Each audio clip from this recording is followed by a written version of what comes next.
כי ישמרה שבת, אל ישמרני,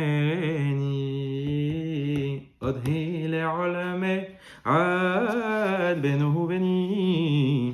Alors voilà, on se retrouve pour le deuxième épisode Be'ezrat Hashem pour l'explication en détail des mots de la Zmira de Ki Esh Mera Shabbat, rédigé par Rabbi Avraham Ibn Ezra. Alors je rappelle encore une fois que toutes les explications, elles sont en partie tirées du livre Zmirot Shabbat HaMevuhar des éditions Metzifta, qui permet d'éclairer à la fois sur les Mekorot, c'est-à-dire les sources qui ont été utilisées a priori par Rabbi Avraham pour rédiger sa Zmira, et également des drashot parfois, qui peuvent être très intéressantes et qui sont rapportées et compilées à partir de différents sfarim. En l'occurrence, dans le premier épisode, on a eu l'occasion de développer ensemble le refrain de cette Zmira, qui est Shmera Shabbat Kalishmerini Otehi Le'ol Me'ad Ben Uveni, en expliquant essentiellement que du refrain se dégageait l'idée de Shmira, de protection. C'est-à-dire que le Shabbat, en faisant preuve d'observance, ceux qui observent le Shabbat ont comme une ségoula, une forme de protection qui les accompagne tout au long de la semaine et de manière générale tout au long de leur vie, Be'ezrat Hashem. Donc on puisse souhaiter qu'à ceux qui, Be'ezrat Hashem, n'ont pas encore goûté à ce délice qu'est le Shabbat, de pouvoir faire le pas et pouvoir profiter de cette magnifique ségoula. Lorsqu'on avait abordé la première strophe, dans le premier épisode, on avait dégagé l'idée du Gvot Shabbat. Alors le Gvot Shabbat, on a expliqué que de la même manière que d'un point de vue thoraïque, il existe une mitzvah de Zachor Veshamor, de se souvenir à travers toutes les mitzvot positives du Shabbat, Veshamor, et d'observer à partir de toutes les mitzvot, on va dire, négatives, enfin voilà, toutes les mitzvot négatives, et bien de la même façon, Chachamim, les Chazal, les sages, ont défini aussi à leur niveau quelque part des mitzvot. Ces mitzvot, c'est la mitzvah du Gvot Shabbat et du Oneg Shabbat. Le Gvot Shabbat qui consiste à honorer le Shabbat et le Oneg à pouvoir en profiter. Il s'appuie évidemment sur un verset dans Yeshayahu Hanavi qui nous dit Vekarata le Shabbat Oneg likdosh Hashem mechubad. Et tu invoqueras le Shabbat Oneg en tant qu'un délice, Oneg Shabbat, likdosh Hashem mechubad, ce qui est saint pour Hashem, on parle du Shabbat, Mechubad, il faudra l'honorer. Donc Rabbi Avraham Ibn Ezra, à partir de la première strophe, il avait développé toutes les formes d'expression du Gvot Shabbat. De quelle manière on pouvait honorer le Shabbat? À travers la façon de se vêtir, à travers la façon de se déplacer, à travers les sujets dont on parle le Shabbat. Éviter de parler des affaires, évidemment, du professionnel, éviter de parler du politique, si possible, et à partir de là, essayer de se plonger dans l'étude de la Torah. Comme on avait expliqué, Ege betorat el, je vais étudier la Torah, Ege betorat el, udhakemeni, et à partir de là, je vais essayer d'insuffler de la sagesse. Alors, après avoir parlé du Gvot Shabbat, on arrive sur la deuxième strophe. Et l'objet de cet épisode, ça va être essentiellement les deux prochaines strophes. Sur la deuxième strophe, on va introduire une notion qui est la notion de Menucha. Vous savez que le Shabbat, c'est même dit dans la Tfila, dans la Hamida, on dit Ve'al Menuchatam yakdishu et shemecha. Il y a cette notion-là de pouvoir sanctifier ce jour à travers le repos. Le fait de se reposer, d'avoir une forme de sérénité, une forme, on va dire, de détachement par rapport à toutes les préoccupations de la semaine, eh bien, c'est aussi une mitzvah en soi, puisqu'elle vient finalement répéter, elle vient rejouer ce qui s'est passé à Marasé Bereshit. Au moment de la création du monde, Kadosh Baruch Hu, il a fait jouer toutes sortes de forces physiques, de forces chimiques, de forces gigantesques, d'accord, qui ont été en mouvement pendant les 6 jours de la semaine. Et le Shabbat, il y a eu ce qu'on appelle une menucha, en fait. Il y a eu une hannacha, il y a eu comme une forme de repos. Tout s'est apaisé, tout s'est stoppé. Et il faut aussi créer cet espace. Alors, il y a juste une petite nekuda, on va dire un petit indice ici qui nous permet finalement de comprendre le lien entre la première et la deuxième strophe. Dans la première strophe, si j'ai été en mesure justement de développer toutes les formes d'expression du Gvot Shabbat, c'est-à-dire honorer le Shabbat, alors à partir de là seulement je parviendrai à pouvoir profiter du Shabbat en tant que repos. Pourquoi ? Parce que finalement le Shabbat, lorsque je viens et que je m'habille différemment, lorsque je viens et que je parle différemment, lorsque je me comporte différemment, alors je suis en train de créer un espace qui se détache, qui se singularise par rapport à tous les autres jours de la semaine. Et c'est ce qui permet en fait de créer un espace libre, un espace de menucha, un espace de repos et d'apaisement. C'est-à-dire que c'est comme si finalement cette potentialité, ce kohar de menucha, il n'était possible qu'à la mesure du Gvot Shabbat. À partir du moment où j'ai été mechoubad, asur metzor chefetz asot derachim, alors à partir de là, bo emtsa tamid, noach le nafshi, bo. Alors dans celui-là, à l'intérieur du Shabbat, à l'intérieur de la mitzvah du Gbot Shabbat, emtsa tamid, tu pourras trouver tamid continuellement, noach le nafshi, un repos pour l'âme. Alors il y a une nekuda, il y a ici un fait intéressant, c'est que dans le Sidour Bet Yaakov, qui est un Sidour qui contient, on va dire, les versions ancestrales et qui permet de s'appuyer notamment pour les références, ils expliquent notamment que le beau ne signifie pas ici le Shabbat. Lorsqu'on dit qu'à l'intérieur, on va y trouver la Menoucha, le repos, en vérité, il s'agit de ce dont on parlait à la dernière strophe. Au dernier vers de la première strophe. Dans le dernier vers de la première strophe, on avait terminé en disant Ege betorat el, Ege betorat el udhakemeni. On avait expliqué qu'une des manières d'honorer le Shabbat, c'était de le consacrer entre autres à l'étude de la Torah. Et justement, à travers, dans le Limoud à Torah, dans l'étude de la Torah, Emtsa Tamid, tu trouveras continuellement Noach Lenafshi, un apaisement pour l'âme, comme c'est marqué évidemment par David Ameler, Torah Tashem Temima, mais Shivat Nafesh. La Torah d'Akadosh Baruch Hu, elle est parfaite, mais Shivat, elle réconforte l'âme. Yishuv Da'at, on arrive à s'apaiser.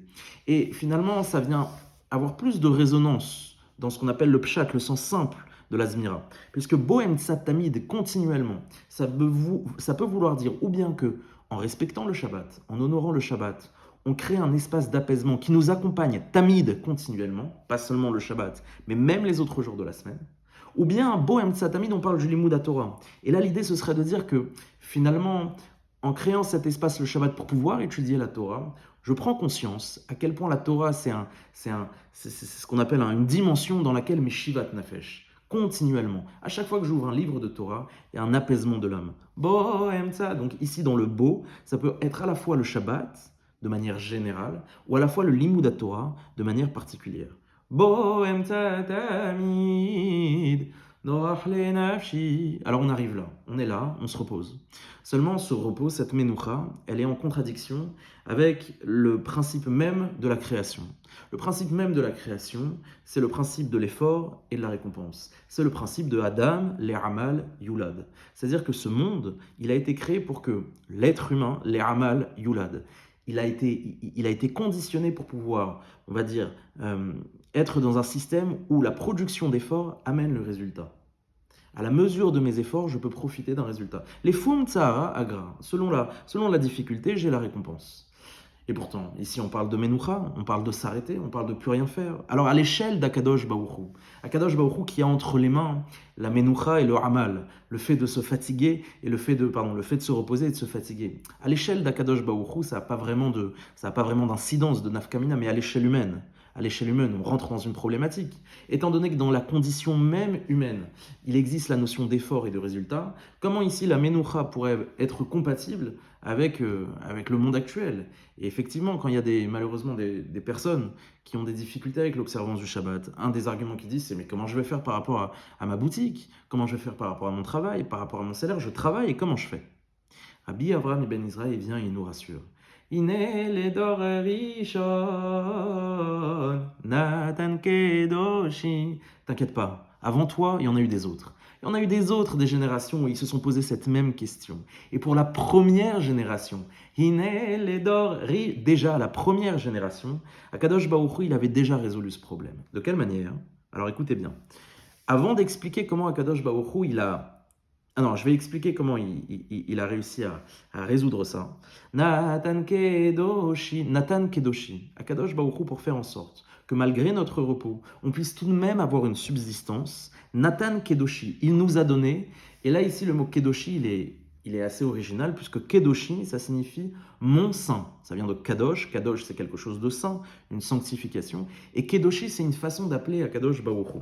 Alors effectivement, ça s'appuie sur d'autres expressions qu'on retrouve par exemple dans Yeshayahu Hanavi, Kedosh Yaakov, Vechen Matzinu, Kedosh Israël. Donc on voit que Kadosh Baruch Hu, il peut être appelé Kadosh. Il peut être appelé Kadosh. D'ailleurs, je ne sais même pas pourquoi on va voir jusqu'à Yeshayahu Hanavi, mais déjà dans avec la Gdusha, les Malachim, ils Ils disent évidemment, Nagdisha venaritzar kenor amshalishim vechen katuv vekeraze elzeva kadosh, kadosh, kadosh.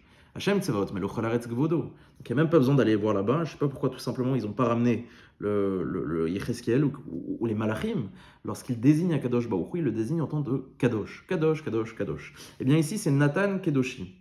Et en fait, pourquoi ici on appelle Nathan Kedoshi? Pourquoi on désigne ici à Kadosh Baruch Hu par cette appellation? Parce que justement l'idée de Kadosh, c'est l'idée de Mouvdal. Quelque chose qui est Kadosh, alors nous on le traduit par saint, d'accord? Mais ce que ça vient traduire comme idée, comme fonctionnement, c'est quelque chose qui est mouvdal, c'est-à-dire quelque chose qui est séparé, qui est distinct, quelque chose qui n'obéit pas à la règle générale. Et c'est exactement ce dont on est en train de parler. On vient d'expliquer qu'à Adam les Amal Yulad, il y a le principe de l'effort et de la récompense. Alors comment est-ce possible que la Menoucha, que le repos pendant Shabbat, puisse être vecteur quand même de production, puisse produire quelque chose, puisse nous assurer une subsistance? Alors ici, c'est Kedoshi. C'est finalement peut-être l'attribut d'Akadosh Baruch Hu qu'il est mouvdal, qu'il est particulier, qu'on est en dehors des règles de la nature. La preuve, continue Rabbi Avrami Ben Izra, Mofed betet lechem mishne. Mofet betet lechem mishne. Qu'est-ce qu'il a fait Akadosh Baruch Hu Mofet? Littéralement, il a fait un prodige. On oppose souvent otot ou moftim. Ot, ce qu'on appelle un ot, qui est un signe. On va dire que je ne vais pas rentrer dans les détails parce qu'il y a beaucoup de définitions sur qu'est-ce que ça peut impliquer le hot et le mofet. Mais de manière, on va dire, basique, on va dire que le hot, c'est un signe dans le sens où ça obéit, ça a un sens, mais ça obéit à des règles naturelles. Le mofet, c'est quelque chose de prodigieux. Qu'y avait-il de prodigieux pour que Akadosh Baruch Hu puisse compenser cette menoucha, le fait qu'on s'arrête de travailler et le fait qu'on décide de se reposer? Betet lechem mishne. Akadosh Baruch Hu, il nous donnait une part double.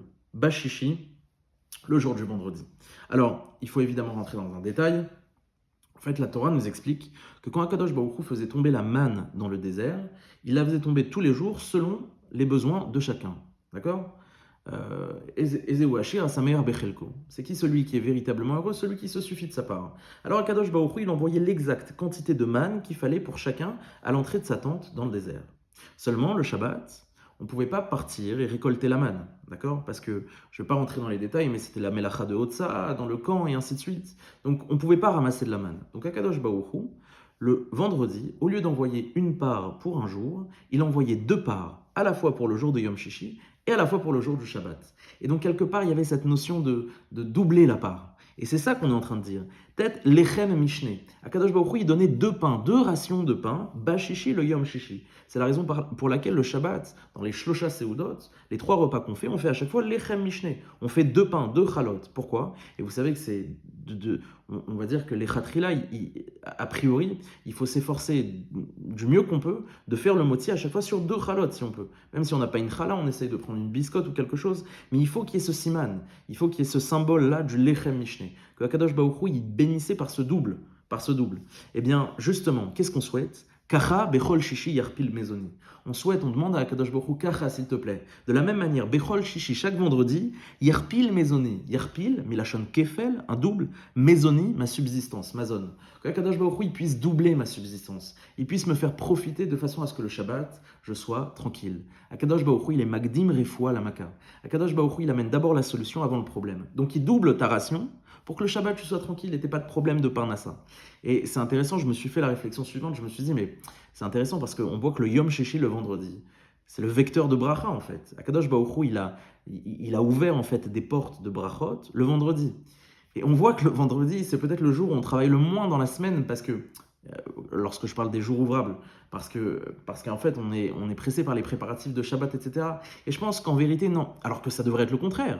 Au contraire, Yom Shishi, Kacha Bechol Shishi Yarpil Mezoni. On demande à Kadosh Baruch Hu, Bechol Shishi, chaque vendredi, Hachem, que tu puisses m'apporter le double du chiffre d'affaires, le double de mon salaire. Chaque vendredi, mais alors le vendredi, c'est le jour où on devrait travailler le plus. Si on sait que c'est ce jour-là que les vannes, elles sont ouvertes.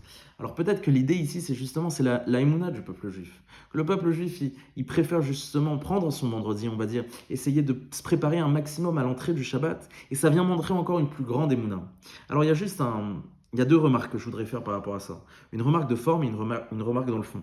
La remarque dans la forme, c'est que ici on a parlé de Dor Rishon. Dor Rishon, on a parlé de la première génération. On a suggéré que c'était la génération du désert en fait. Puisque la génération qui est sortie d'Égypte, ce qu'on a appelé Dor Déa, qui a reçu la Torah, qui a assisté au Asar Hamakot, aux 10 plaies d'Égypte, à la sortie d'Égypte et ainsi de suite, et au don de la Torah, Dor Déa, ça a été, on va dire, la première génération constitutive du peuple d'Israël. Auparavant, on ne pouvait pas parler d'un peuple. À la rigueur, on parlait d'une mishpacha, d'accord? On parlait d'une famille, la famille d'Abraham, de Yitzhak, de Yaakov. Mais les Bnei Israël ont été véritablement un peuple à partir du moment où ils sont sortis d'Égypte. Tant qu'ils étaient encore en Égypte, le shiboud, c'est-à-dire la servitude qui était imposée par les Égyptiens, ne leur permettait pas d'être un peuple libre. Et un peuple qui n'est pas libre, qui n'a pas de, et d'ailleurs on en parle souvent, qui n'a pas de souveraineté, n'est pas en mesure de s'exprimer en tant qu'identité propre. L'identité n'existe que lorsqu'il y a une forme de souveraineté, de contrôle par rapport à son destin. Et lors de la sortie d'Égypte, à la libération du peuple juif, à ce moment-là, il y a eu ce din de Ham. À partir de là, on a pu parler du Ham Israël, on a pu parler du peuple d'Israël. Et c'est la raison pour laquelle on peut estimer que la première génération du peuple juif, c'est bien la génération qui est sortie d'Égypte et celle du désert. Et donc, c'est ce qu'on vient d'expliquer avec la manne. Mais il y a un autre commentaire, justement, qui explique, alors c'est marqué dans le Osaf Mamre Moussar Vechorma, qui explique la chose suivante. Iné les Dor Rishon, la première génération, peut aussi suggérer la génération d'Adam Arishon, c'est-à-dire la génération du premier homme, déjà depuis Bereshit dans la Genèse. En vérité, Akadosh Baruch Hu, déjà dans Bereshit, qu'est-ce qui a marqué là-bas à propos du Shabbat? Vaivarech Elokim et Yom HaShevi'i Vaikadesh Oto. Akadosh Baruch Hu, il a béni Yom HaShevi'i, le 7e jour, on parle du Shabbat, Vaikadesh Oto, et il l'a sanctifié. Et là-bas, il pose la question, il dit, mais on sait qu'il y a un midrash qui nous explique que Bircho Beman, Sheyarad Mimenu Lechem Mishne Be'erev Shabbat. En quoi Akadosh Baruch Hu, il a béni le Shabbat? Tachles, qu'est-ce que ça a donné? C'est quoi la bracha? Bircho Beman, en fait, il l'a béni avec la manne, Sheyarad Mimenu, qui tombera de lui, du Yom Shvi, enfin Yom HaShishi, Lechem Mishne Be'erev Shabbat. On aura un pain double, Erev Shabbat, c'est-à-dire la veille de Shabbat. Donc, en fait, en quoi il a béni le Yom Shvi'i, c'est-à-dire le 7e jour, c'est que la veille du 7e jour, on aura une ration double. Donc, on voit déjà qu'a priori, dès, on va dire, l'origine humaine, l'origine, on va dire, l'ADN même de la création, il y avait cet espace-là. Et la preuve, c'est que le mot Vaivarer est écrit au Bilshon Haravar. Bilshon Haravar, c'est-à-dire au passé. Alors, Vaivarer, en vérité, c'est ce qu'on appelle un Vavaïfour. C'est-à-dire que c'est un vav qui vient changer le temps. Parce que yevarer en hébreu c'est au futur, il bénira. Mais quand j'ai un vav devant, ça se transforme au passé. Donc vaivarer ça veut dire il a béni. Ce qui est assez étrange. Puisqu'on parle d'un événement futur qui est le fait que la manne elle va tomber, alors on aurait dû parler au futur. Yevarer Elokim et Yom HaShevi'i vaikadesh oto. Yekadesh oto. Pourquoi ici on utilise le passé? Il a béni Elokim, il a béni le Tout-Puissant. Parce qu'en vérité on veut nous dire que déjà depuis l'ordre de la création, ce potentiel, ce kohar, que la manne elle puisse tomber en double, il existait à partir de cette bracha-là. C'est pas que quand les Bnei Israël ils sont sortis d'Égypte, pitom, soudainement, Hachem il s'est dit, je vais leur donner le double le vendredi en tant que manne. Non, c'est déjà à l'origine de la création. Vaivarech Elokim à ce moment-là, Akadosh Baruch Hu, Vaivarech Elokim et Yom HaShevi'i Kedesh Oto, à ce moment-là, il a déjà gravé dans l'ADN génétique de la création ce kohar, ce potentiel de bracha. C'est-à-dire que c'est ça qui est fou, c'est que c'est dans l'origine même de la création. Ça veut dire que ce kohar de bracha, et ça vient faire écho à ce qu'on disait dans le premier épisode, il est à la fois universel et particulier. Universel par rapport au monde entier, en fait, dans la création du monde, c'est inscrit dans l'ADN même du monde, et particulier par rapport au Bnei Israël, puisqu'il s'applique évidemment au niveau de la manne. Mais ce kohar, ce potentiel de bracha, qui s'est effectué en tant que tel, en tant que poral, de manière effective avec les Bnei Israël, il existait déjà antérieurement, déjà depuis Adam Arishon. Et c'est ce qui fait dire qu'ici, le Dor Rishon a un double sens. Ça peut à la fois faire écho à ce qu'on appelle Dor Rishon, c'est-à-dire la première génération qui est sortie d'Égypte, et à la fois faire écho à Dor Rishon, la génération en fait d'Adam Arishon, la génération de la Genèse dans Bereshit. Ça, c'est la remarque de forme, et la remarque de fond, ce qui est quand même extraordinaire, c'est que cette strophe, elle se termine quand même avec une tfila. Elle se termine avec une prière. On demande à Hachem, on s'adresse à lui en lui disant, s'il te plaît, de la même manière, Kacha, fais en sorte que ce soit ainsi. Que Bechol Shishi, chaque vendredi, Yarpil Mezoni, tu puisses, au futur, Yarpil, que tu puisses multiplier Mezoni, ma subsistance. Et c'est ça qui est incroyable avec les Zmirot. Avec les Zmirot, on voit qu'à la fois on dit des divrei Torah, à la fois on chante et à la fois on prie. Et c'est ça qui est fantastique. Avec un même objet, avec une même action, finalement le Shabbat, on arrive à toucher à différentes dimensions de la Torah. Le limoud à Torah, la tfila et le chant évidemment. Et donc c'est ça, moi c'est ça que je trouvais assez inspirant, c'est que voilà, on a une zmira dans laquelle on a une tfila. Kacha, bechol, shishi, yarpil, mezoni. C'est donc la fin de la deuxième strophe. Cette deuxième strophe qui parlait essentiellement de la menoucha à savoir le menoucha, le fait de se reposer, et que ce repos, pour pouvoir être compensé, puisqu'on vit dans un système où Adam, les Armal Yulad, il était justement conditionné par ce mofet, ce prodige, Nathan Kedoshi, que Akadosh Baruch Hu nous donne particulièrement. Alors, je voudrais attaquer avec vous, donc maintenant, la troisième strophe. La troisième strophe, et cette strophe, elle va être essentiellement consacrée à ce qu'on appelle le Chiyuv Achila, l'obligation de manger Shabbat. Il y a une obligation de manger, et c'est pas non seulement qu'il y a une obligation de manger, c'est surtout qu'on va voir, il y a une interdiction de jeûner. Il y a une interdiction de jeûner. Alors, quel est le lien qu'on pourrait trouver? Si vous voulez, en fait, on a vu au tout début qu'il fallait honorer le Shabbat, Gvot Shabbat, d'accord? Et qu'à la mesure de la façon dont on honore le Shabbat, on crée un espace qui permet Menoucha, les Aniach Nafsho, c'est-à-dire de se détendre, de profiter, de souffler. Mais t'inquiète pas pour ta parnassa, t'inquiète pas pour ta subsistance, Akadosh Baruch Hu, il s'occupe de tout, Mofet Betet Lechem Mishneba Sheshi. À partir du moment où on est apaisé, où on est serein, alors maintenant, on peut véritablement profiter. Be'achila ou be'shtia. On peut véritablement se nourrir. On peut véritablement se nourrir et commencer à, quelque part, aller sur une pente, on va dire, ascendante du taranung, du plaisir, du profit. Et c'est ce qu'on va voir tout de suite. Donc encore une fois, on est parti du kavod, on est passé par la menoucha pour arriver à la achila. Mais pour arriver à la achila, pour véritablement, on va dire, profiter de ce moment-là, et de manière générale, et je vous invite à regarder tous les événements marquants de la Torah, ils ont tous été, on va dire, signés par une Séouda. À la fin, vous savez qu'à Matan Torah, on dit que Bon, je ne vais pas rentrer dans les détails parce que sinon ça va être beaucoup trop long. Mais allez voir dans chaque épisode de la Torah déterminant, ça se termine par une Séouda. Parce que ici, le fait de se nourrir, le fait de marquer le coup en fait, par une achila, il y a quelque chose de beaucoup plus profond. Il y a quelque chose qui vise à intégrer ce qu'on est en train de vivre, à intégrer intérieurement de manière presque physique ce qu'on est en train de vivre. Et c'est un peu l'enjeu dont il est question. Et c'est donc ce qu'on va essayer d'aborder. Racham bedat ha'el, hok el seganav. Alors Racham c'est une reshima. Reshima c'est une signature.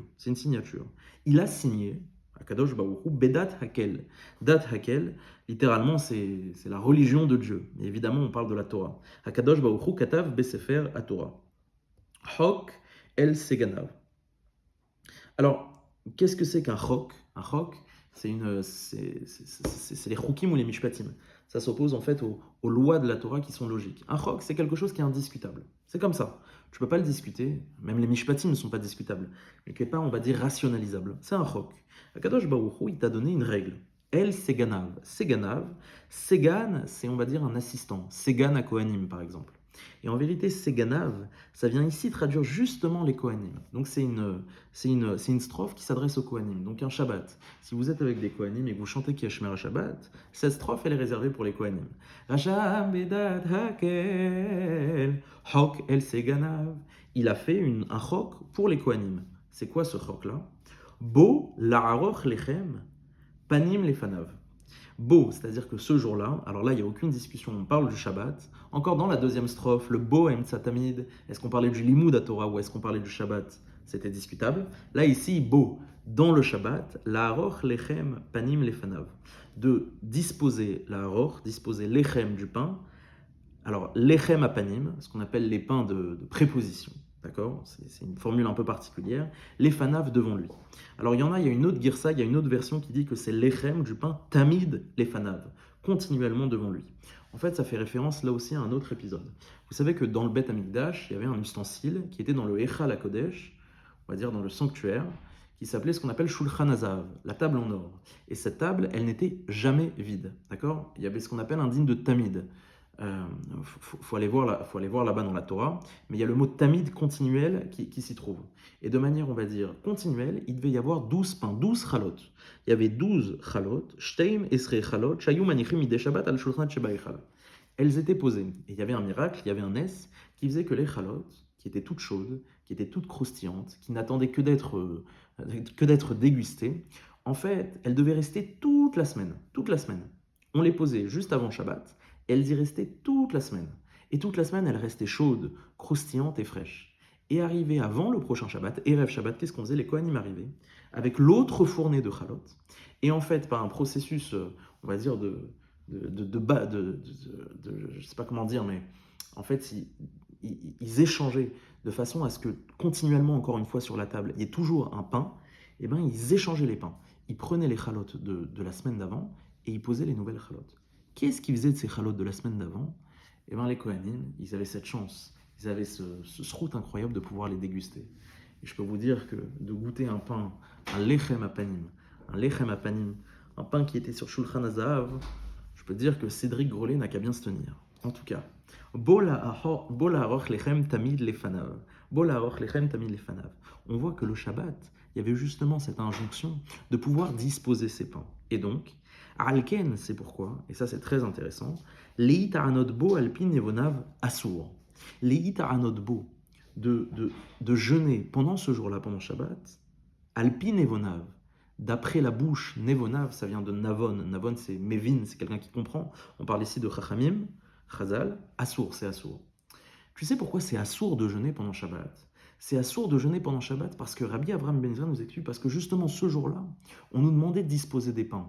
Alors évidemment, il faut y voir de manière figurée, d'accord? C'est du figuré. Que c'est comme si Akadosh Baruch Hu se nourrissait de ces pains-là.